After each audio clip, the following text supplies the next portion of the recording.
I've seen people criticize Rover as a cruel heartbreaker, which is really unreasonable. First, there's no romantic plots between Frolova and Rover. Second, their factions are opposed. Objectively speaking, sure, Rover did something wrong. He promised to go to her concert, but never showed up. But Frolova ran that deep, and there are plenty of external factors. Rover was just a trigger. Even if Rover had kept his promise and popped in for the concert, at most, they'd have chatted a bit. It wouldn't have solved Frolova's tacit problem. Not even current Rover could manage that. Like Rover said, 人死不能复生，他们终究只是残像。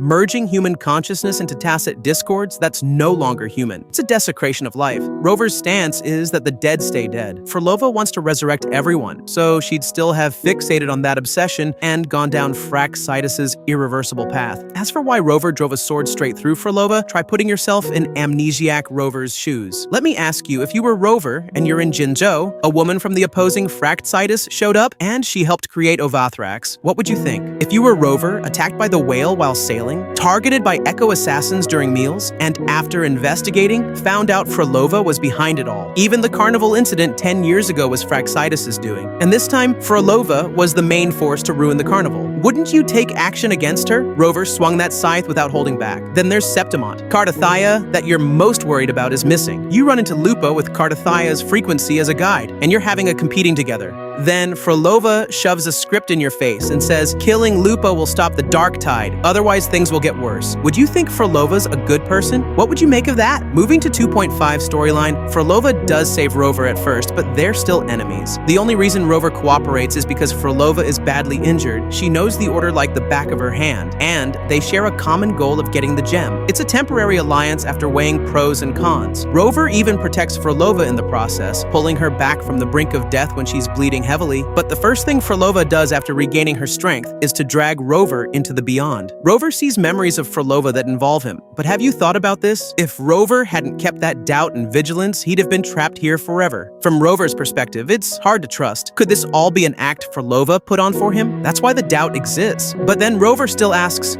那首曲子，我真的曾经听过吗？